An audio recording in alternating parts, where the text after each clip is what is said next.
Welcome back, PetaPixel viewers. It is Jordan Drake here because I want to talk to you all about a new camera from Kodak that shoots Super 8 film with a digital LCD display that costs over $5,000. If you're like me, every single one of those statements made you say, huh?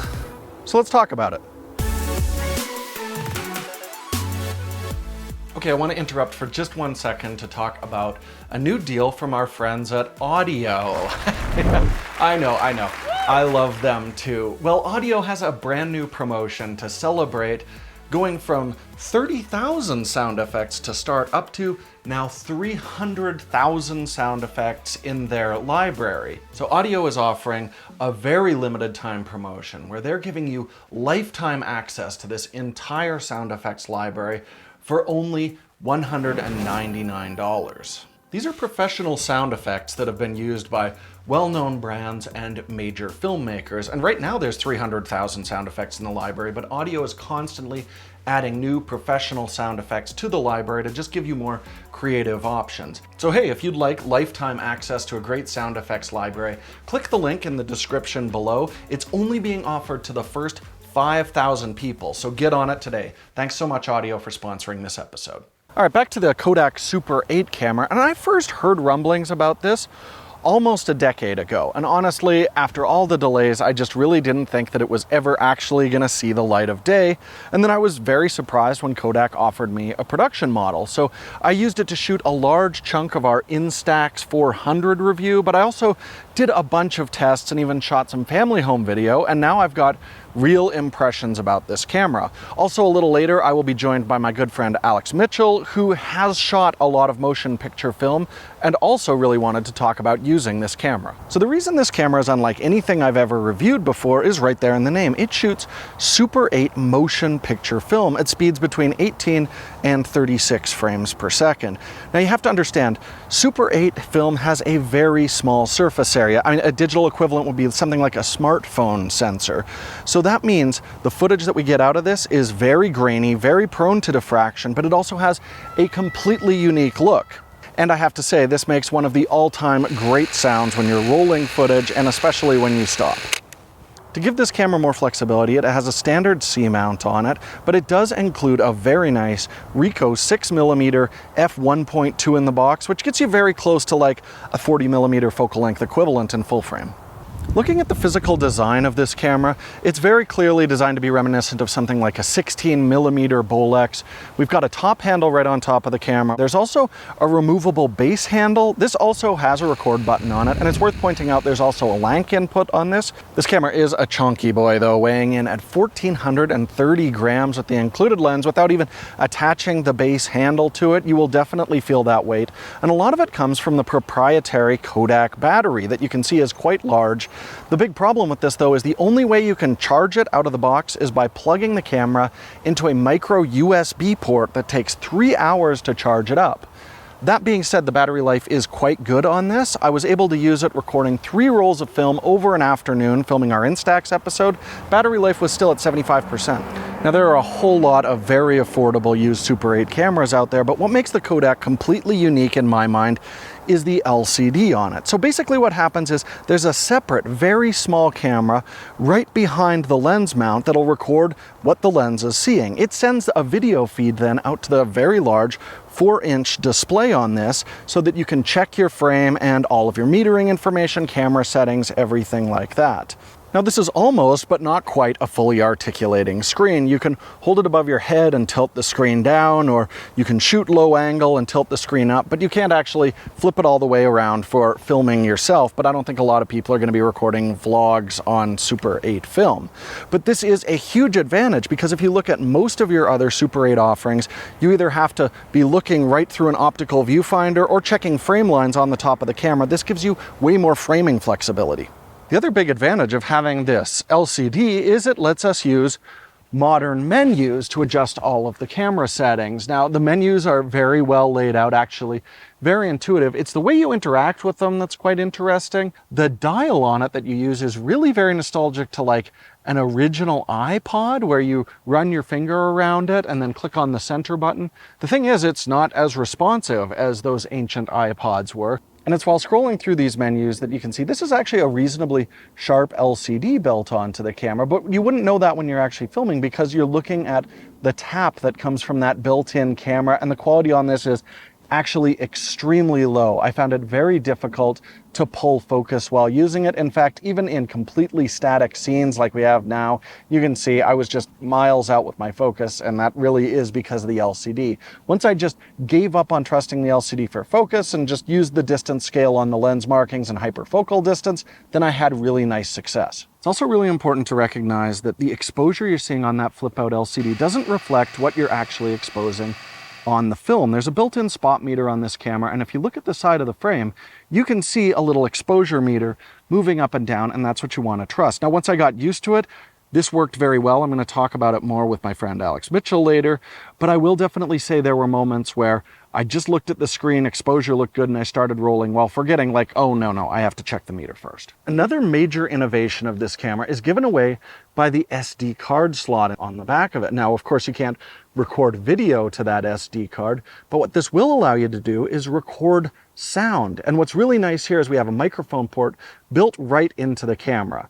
Kodak has put together a very smart cartridge system where it'll record which film stock you're using and which cartridge onto that SD card, and it makes it incredibly easy to organize and sync your audio after the fact. Okay, so I want to try a close-up shot here using the selfie lens as a close-up filter. I don't know exactly what distance, but my first shot was out of focus, so I'm going to guess about half a meter, get a little bit further back, and I'm sure the framing will be garbage. There's also a headphone jack for monitoring the audio. Everything seems really well thought out, except for the fact that there's no place to actually mount a microphone on this camera. There's no cold shoe on the top handle or quarter 20s around the body. So what I actually wound up having to do is using double-sided Rycote stickies to just stick a shotgun mic or a wireless receiver right onto the Kodak. And this is obviously not ideal. It's very flimsy. I'm just shocked that they didn't accommodate any way for you to mount any extra accessories to this camera. Okay, so as promised, I'm joined by my good friend Alex Mitchell, who came out, helped us shoot the Instax video that we've already shown a lot of footage from. And you're a film professional, right? I have worked with Super 8 and 16 and even some 35 multiple times. Right, so, and you also generally work with a crew, right? Exactly. So I want to know, like, how is this going to fit into larger projects? Yeah, I was really grateful for the opportunity to work with this camera because a lot of us have been very excited to see what a modern take on the Super 8 format would be. And you waited 8 years for this experience. Yeah, it was excitement and, you know, some elation and then a little bit of frustration with the way that they designed this body. Okay, so what did you bump up against then? So the more I think about what makes a professional camera body, the more I realize that it's about being able to integrate an ecosystem of accessories. Right. It's just sort of helps you control the way that you capture these images better. And the thing that I'm finding very frustrating about this camera body is how difficult it would be to integrate any accessories into your workflow. If you look at the bottom of the camera, the quarter 20 that attaches the body to a tripod is not centered underneath the lens mount. Now, some people are probably wondering, that sounds very abstract. How does that impact your moment-to-moment shooting experience? Well, it's things like if you want to put a matte box in front of the lens and put filters in there, the lens is offset from that. Right. So now you have to build like a little L bracket or something to even make it usable. Exactly. If you're just running around and you're holding it like a little ray gun or something like that, wonderful. Yeah, if you want I had a blast. It was awesome. Yeah, it's so fun. Like the little fold-out LCD, actually having a video tap. Well, and there's something else you discovered because you actually plugged something into that garbage micro HDMI port that will break inevitably on this camera. And then what'd you find? When I plugged in the, let's say like an external monitor or a video transmitter to that micro HDMI port, you lose a lot of functionality. You can't adjust anything in the menus. The exposure meter is not visible on the external feed. So, and all your camera settings as well. Like you're basically shooting blind. And remember, this isn't telling you what your exposure is going to be. It's only useful for like focus and framing. Exactly. So how useful is that HDMI output? You know, if you just want an external monitor that's brighter and bigger than the one that's built into the camera, but you're still a solo operator, I mean, you're really limited in the way that you can sort of use the built-in tools. So we sent the film away. It took a month to get it developed and scanned, and you've seen it now. Yeah. What's your takeaway on that? So I have to split my aesthetic considerations between the film stock, the camera, and the lens. Right. In terms of the camera, the things that I'm looking for are how is the registration? Which, to explain simply, is the frame very steady? Is it bouncy flouncy? Is it bouncing around? And the footage that I saw, the registration was a little loose. Yeah. Is it better or worse than what you've seen on other Super 8 cameras? I would say it's roughly in line with what I've seen from other Super 8 bodies. Although, speaking candidly, a lot of those Super 8 bodies are like 20, 30, 40 years old. And so I had kind of had the hope that it would be a little bit more solid, but Right. it is what it is. Okay. And then what about exposure? It's funny. I actually really did like working with that built-in exposure meter. I Yeah. thought that you could sort of take it at face value and get some decent images. There were times where if somebody's backlit, you sort of have to read the tea leaves and say, okay, I actually do need to open this up a little bit what's more. happening, yeah. Yeah, and so, but I would say if you don't own a light meter, it was a fairly enjoyable and, the process yielded images that sort of reflected what I thought I would get on the day. The one thing I will say about the exposure meter is that you have to wait a little bit for it to catch up There's to a any exposure latency changes. to it, yes. I wish it was a little more responsive. I don't know if that's something they can fix in software, but I'd love to see it. The other thing kind of related to exposure is it is really cool. This will let you basically speed ramp mid-clip. So I could go from, 24 to 18 to 36, or I could go all the way from 18 to 36 in one clip. Exactly. The weird thing, though, is it does it almost instantly. Like, the motor's so powerful, which is great, but I was really hoping we'd get, like, a transition from, like, fast motion to slow motion or vice versa, but instead what you get is just an instant exposure change and change in the speed of motion. It's not the aesthetic I was hoping for, to be honest. I don't think it has the same artistic application that I was really hoping it would have. Right. I mean, the upside to that is you don't have to wait for it to speed or get to the, film speed that you need it to be at, so that does save you film in the long run. Exactly. It is a more efficient experience, and I think for a lot of people working with Super 8 for the first time, getting as much as they can out of these 2.5-minute cartridges at 24 frames a second, that's going to be crucial for them.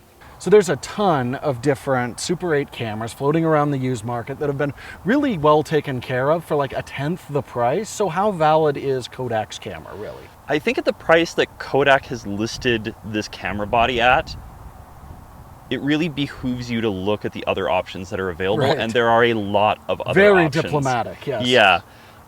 You might have a local film co-op that has some properly maintained and restored camera bodies. You might want to look at higher end options like Pro 8 mils restored and refurbished bodies, like the 310XL Rondacam, which is based off of an old Canon Super 8 body. Look how small that is Exactly. compared to the giant thing we were looking around. I mean, in terms of the things it does that nothing else can do, largely we're looking at the vari-angle screen, so you can shoot above your head or below. I mean, that's the primary differentiator, right? Exactly. On top of that, like, the motor seems very consistent. You get a warranty on it, but it's only for the first 1,000 feet, which is like 20 packs of film. I've definitely shot 20 packs of film in a single music video or a narrative project. Right. And so to have a warranty that only lasts you, I don't know, let's say a couple of days, seems strange. Yeah. I would really recommend this for people who want the Super 8 aesthetic and they want to have some modern amenities, but that they don't necessarily need to work within a very typical high-end narrative production Right. workflow. Like a fun camera. Like a fun camera. So Alex, thank you so much for joining us as we dip our toes into the Super 8 waters. We appreciated all of your wisdom. And hey, if you're like making a movie in Alberta and you need someone who can do everything, basically, you should definitely hire Alex, as long as you're not a dick. And thank you so much, Jordan, for letting me come with you guys and explore this format again. It's been really inspiring to actually get some more hands-on time with Super 8 after such a long time of not really working with that format. It's always great to see you. We'll have you back on the show again soon. So that's Alex's take on the camera, but what do I think of the Kodak Super 8 camera? Well, the main thing that stands out to me is with a few minor tweaks, they could have a much more compelling camera here. Add things like a shoe for microphones, modern professional full-size ports on it, and give us an HDMI feed with all of the camera controls on it. And just by doing those few small things, you've got a much more usable camera in a wide variety of projects. I just hope we don't have to wait another 8 years for an updated version of this camera. But aside from the Kodak camera, I really just want to talk about shooting Super 8, because I've mentioned I had a great time filming it, but when I actually got the film back, I can see there is definitely an aesthetic reason to shoot this film. I mean, there's endless film emulation filters out there for digital cameras, but this does still have a very unique look to the footage. I mean, it's not technically great, but I thought the footage that we captured while reviewing the Instax had a really cool, unique look, and clearly looking at the viewer comments, a lot of you agreed with us. But it was when I was looking at the basically home videos that I shot on the Super 8 for additional tests, I have to admit, I got emotional just watching my kids playing in this completely unique look. Even though when I grew up, none of my memories were captured on Super 8, they were all shot on VHS. But there was a real emotional reaction to just footage captured on this type of film that I just don't think is easy to duplicate, and means that Super 8 filmmaking is still definitely a valid thing even in 2024. So those are my final thoughts on the Kodak Super 8 camera, a very weird camera that I had a great time with. Let me know, do you think Super 8 filmmaking has any validity in 2024? I'd love to hear your thoughts. Also, you should check out the PetaPixel podcast. We already dropped an episode about what it was like shooting with the Super 8 camera, but we have a lot of exciting photo video conversations. You can check it out right here on the YouTube channel or on your favorite podcasting app. Just search for the PetaPixel podcast. Be sure to check out our merch store, store.petapixel.com. We've got a lot of fun t-shirts and sweatshirts available for you to peruse. Thank you so much again for watching. I will see you all again with more on PetaPixel.